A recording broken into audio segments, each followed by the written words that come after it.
Perkara yang paling asas dan paling pokok dalam apa jua aspek gerakan-gerakan dakwah ataupun kerja-kerja islah ialah islahun. Hadirin yang dirahmati Allah Subhanahu wa taala. Saya sekali lagi mewakili teman-teman penganjur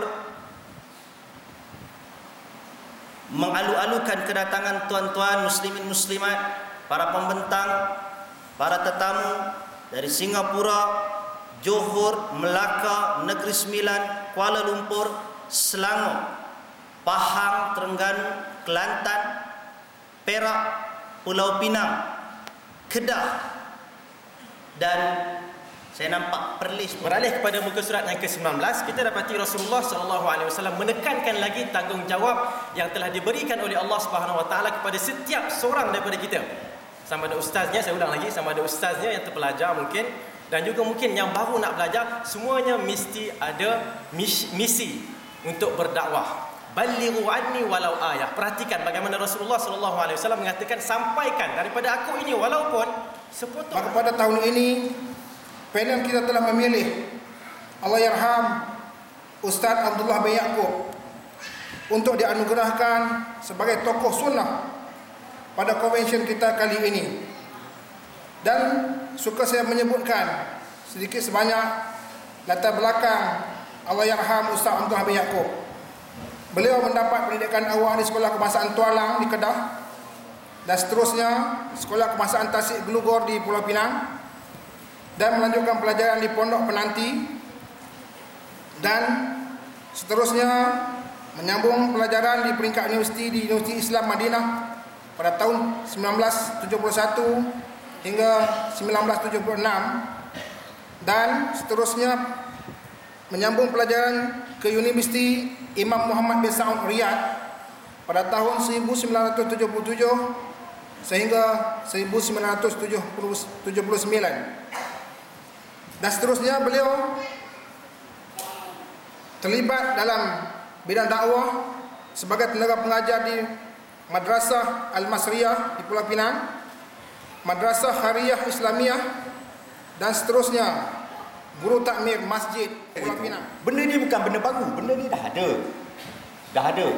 Kalau kita nak repair kereta, kan? Kalau kita nak repair kereta, kita kena tahu bagaimana cara nak gunakan alat. Spana ke screwdriver ke apa semua ada banyak saiz, banyak bentuk, ya. Jadi kita kena tahu cara untuk menggunakan alat. Benda ni bukan baru. Ilmu alat dalam agama ialah satu, bahasa Arab, kedua, cara nak tafsir. Saya tengok banyak kelemahan kita dalam institusi pendidikan yang berdasarkan pondok, cara pondok. Masyarakat dalam memandang Islam. Satu pendapat mengatakan sekarang ini Islam semakin maju, Islam semakin berkembang, Islam tak perlu untuk dirisaukan lagi. Kemudian pendapat lain ada yang mengatakan sekarang ini Islam semakin mundur, Islam semakin hancur, Islam sangat menyedihkan dan sangat memprihatinkan. Apa yang kita dapat Allah sudah sediakannya. Kita Allah punya bumi langit ciptaannya. Apa yang dinamakan sebagai gagasan ulama ahli sunnah Malaysia yang akan didaftarkan insya-Allah tak lama lagi, mewakili gagasan ulama ahli sunnah wal jamaah Malaysia, ataupun nama ringkasnya dakwah gerakan tajdid ataupun dakwah sunnah ini semakin mendapat tempat dalam masyarakat kita setelah Allah Subhanahu wa taala menguji kita dengan pelbagai ujian.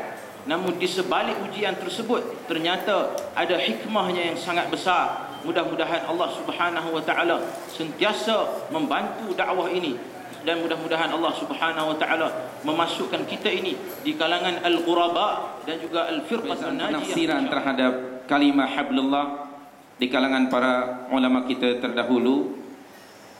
Di dalam kitab tafsir At-Tabari disebutkan bahawa telah ikhtilaf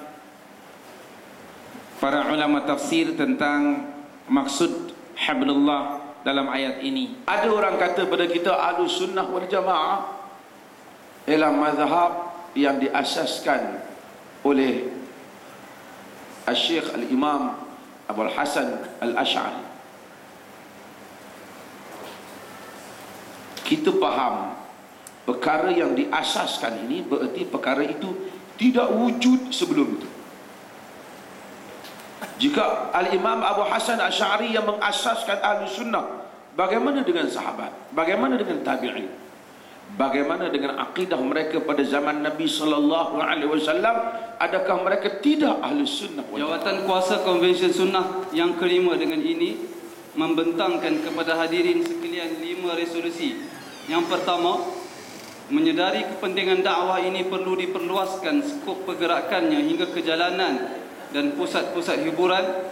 Maka dengan ini dilancarkan satu unit gerak dakwah. Semua pendakwah terutamanya golongan muda dan mahasiswa adalah digesa supaya menggabungkan diri ke dalam unit ini.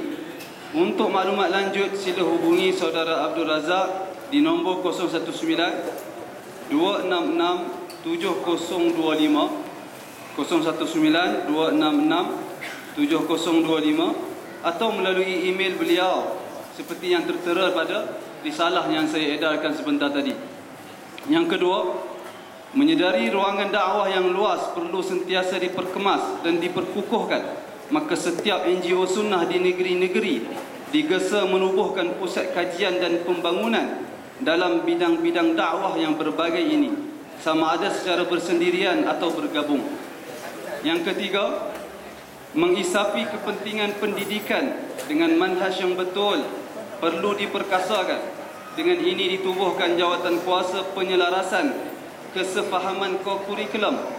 Jawatan kuasa ini akan dikoordinasikan oleh sekolah kiblah.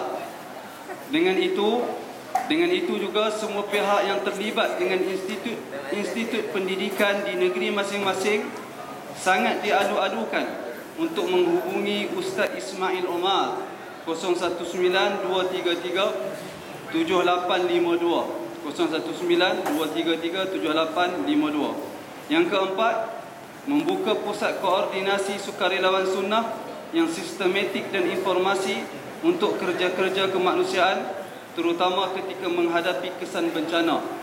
Yang kelima dan yang terakhir, kepada semua tenaga dakwah, terutama yang berpendidikan formal pengajian Islam, untuk mereka menggabungkan diri dengan Kuasma. Sesiapa yang berminat, sila mendaftarkan diri di meja pendaftaran di luar sana. Jadi tuan-tuan muslimin, muslimat yang dikasihi sekalian, itu sahaja 5 resolusi yang disusun oleh jawatan kuasa Konvensyen Sunnah kelima. Dengan tamatnya pembacaan resolusi ini, kita telah sampai ke akhir majlis dan saya mewakili jawatan kuasa Konvensyen Sunnah kelima memohon maaf jika ada sebarang kekurangan ataupun kesilapan dari pihak kami penganjur, dan insya-Allah kita akan bertemu pada tahun yang akan datang. Insya-Allah.